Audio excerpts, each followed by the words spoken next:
Why did the United States attack Libya, Iraq, Afghanistan, and Yemen? Why are U.S. operatives helping to destabilize Syria?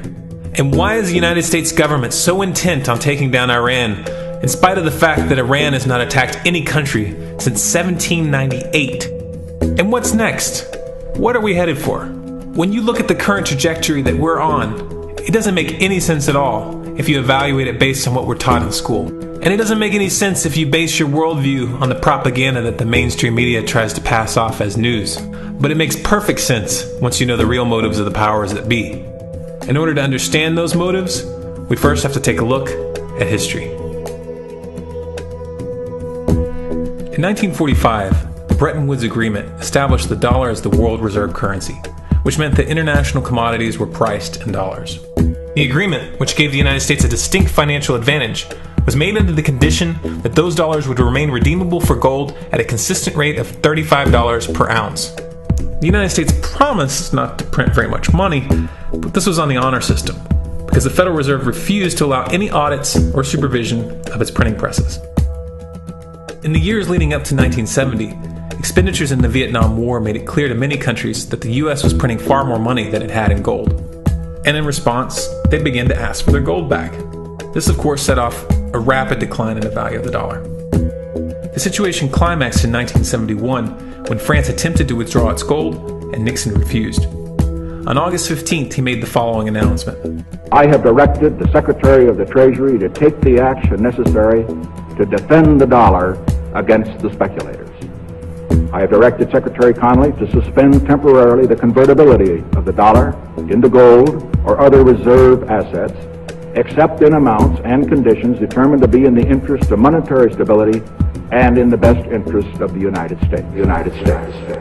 This was obviously not a temporary suspension, as he claimed, but rather a permanent default. And for the rest of the world who had entrusted the United States with their gold, it was outright theft.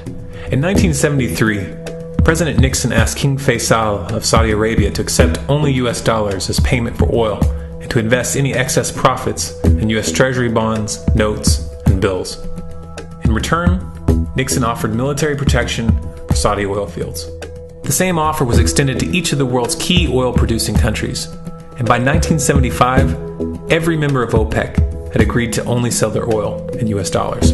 The act of moving the dollar off of gold and tying it to foreign oil instantly forced every oil-importing country in the world to start maintaining a constant supply of Federal Reserve paper. And in order to get that paper, they would have to send real physical goods to America. This was the birth of the petrodollar.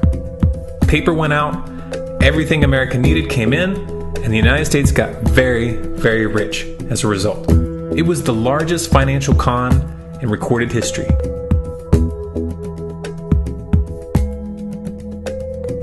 The arms race of the Cold War was a game of poker.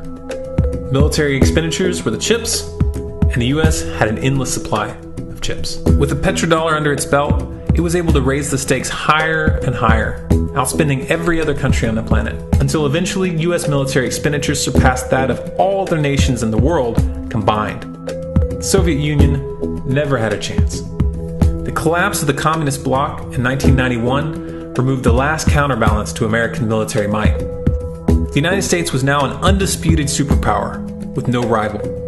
Many hoped that this would mark the beginning of a new era of peace and stability. Unfortunately, there were those in high places who had other ideas. Within that same year, the U.S. invaded Iraq in the First Gulf War. And after crushing the Iraqi military and destroying their infrastructure, including water purification plants and hospitals, crippling sanctions were imposed which prevented that infrastructure from being rebuilt. These sanctions, which were initiated by Bush Sr. and sustained throughout the entire Clinton administration, lasted for over a decade and were estimated to have killed over 500,000 children. The Clinton administration was fully aware of these figures. We have heard that 500,000 children have died. I mean, that's more children than died in Hiroshima. And you know, is the price worth it? I think this is a very hard choice, but we think the price is worth it. Miss Albright, what exactly was it that was worth killing 500,000 kids for? In November of 2000, Iraq began selling its oil exclusively in euros.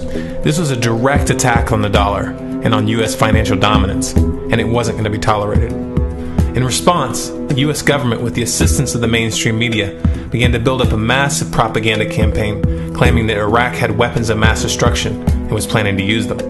In 2003, the U.S. invaded, and once they had control of the country, oil sales were immediately switched back to dollars. This is particularly notable due to the fact that switching back to the dollar meant a 15 to 20% loss in revenue due to the euro's higher value. It doesn't make any sense at all unless you take the petrodollar into account. So I came back to see him a few weeks later, and by that time we were bombing in Afghanistan. I said, "Are we still going to war with Iraq?" And he said, "Oh, it's worse than that." He said, he reached over on his desk, he picked up a piece of paper, and he said, I just got this down from upstairs, meaning the Secretary of Defense's office today, and he said, "This is a memo that describes how we're going to take out 7 countries in 5 years, starting with Iraq, and then Syria, Lebanon, Libya, Somalia, Sudan, and finishing off Iran. Let's take a look at the events of the past decade and see if you see a pattern. In Libya, Gaddafi was in the process of organizing a bloc of African countries to create a gold-based currency called the dinar, which they intended to use to replace the dollar in that region. US and NATO forces helped destabilize and topple the Libyan government in 2011, and after taking control of the region, US armed rebels executed Gaddafi in cold blood and immediately set up the Libyan central bank. Iran has been actively campaigning to pull oil sales off of the dollar for some time now, and it has recently secured agreements to begin trading its oil in exchange for gold. In response, the US government, with mainstream media assistance, has been attempting to build international support for military strikes on the pretext of preventing Iran from building a nuclear weapon. In the meantime, they established sanctions which US officials openly admit are aimed at causing a collapse of the Iranian economy. Syria is Iran's closest ally, and they are bound by mutual defense agreements. The country is currently in the process of being destabilized with covert assistance from NATO, and though Russia and China have warned the United States not to get involved, the White House has made statements within the past month indicating that they are considering military intervention. It should be clear that military intervention in Syria and Iran isn't being considered. It's a foregone conclusion, just as it was in Iraq and Libya. The US is actively working to create the context which gives them the diplomatic cover to do what they already have planned. The motive for these invasions and covert actions becomes clear when we look at them in their full context and connect the dots. Those who control the United States understand that even if a few countries begin to sell their oil in another currency, it will set off a chain reaction and the dollar will collapse. They understand that there is absolutely nothing else holding up the value of the dollar at this point, and so does the rest of the world. But rather than accepting the fact that the dollar is nearing the end of its lifespan, the powers that be have made a calculated gambit. They have decided to use the brute force of the US military to crush each and every resistant state in the Middle East and Africa. That in itself would be bad enough, but what you need to understand is that this is not going to end with Iran. China and Russia have stated publicly and on no uncertain terms that they will not tolerate an attack on Iran or Syria. Iran is one of their key allies, one of the last independent oil producers in the region, and they understand that if Iran falls, then they will have no way to escape the dollar without going to war. And yet the United States is pushing forward in spite of the warnings. What we are witnessing here is a trajectory that leads straight to the unthinkable. It's a trajectory that was mapped out years ago in full awareness of the human consequences. But who was it that put us on this course? What kind of psychopath is willing to intentionally set off a global conflict that will lead to millions of deaths just to protect the value of a paper currency? It obviously isn't the president. The decision to invade Libya, Syria, and Iran was made long before Obama had risen to the national spotlight. And yet, he's carrying out his duty just like the puppets that preceded him. So who is it that pulls the strings? Often the best answer to questions like this are found by asking another question. Qui bono? Who benefits? Obviously, those who have the power to print the dollar out of thin air have the most to lose if the dollar were to fall. And since 1913, that power has been held by the Federal Reserve. The Federal Reserve is a private entity owned by a conglomerate of the most powerful banks in the world, and the men who control those banks are the ones who pull the strings. To them, this is just a game. Your life and the lives of those you love are just pawns on their chessboard. And like a spoiled 4-year-old who tips the board onto the floor when they start to lose, the powers that be are willing to start World War III to keep control of the global financial system. Remember that when these wars extend and accelerate. Remember that when your son or your neighbor's son comes back home in a flag-draped coffin. Remember that when they point the finger at the new boogeyman, because the madmen who are running this show will take this as far as you allow them to. So how much time do we have left? It's a question I hear constantly, but it's the wrong question. Asking how much time we have left is a passive posture. It's the attitude of a prisoner who's waiting to be taken out to a ditch and shot in the back of the head. What are our chances? Can we change course? Also the wrong question. The odds don't matter anymore. If you understand what we're facing, then you have a moral responsibility to do everything in your power to alter the course that we're on, regardless of the odds. It's only when you stop basing your involvement on the chances of success that success actually becomes possible. To strip the ill-begotten power from the financial elites and to bring these criminal cartels to justice will require nothing less than a revolution. The government is not going to save us. The government is completely infiltrated and corrupt to the core. Looking to them for a solution at this point is utterly naive. There are 3 stages of revolution, and they are sequential. Stage 1 is already underway. Stage 1 is the ideological resistance.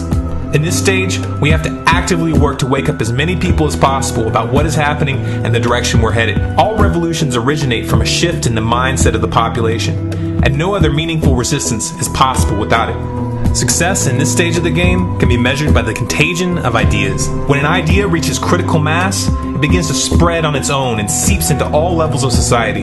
In order to achieve that contagion, we need more people in this fight.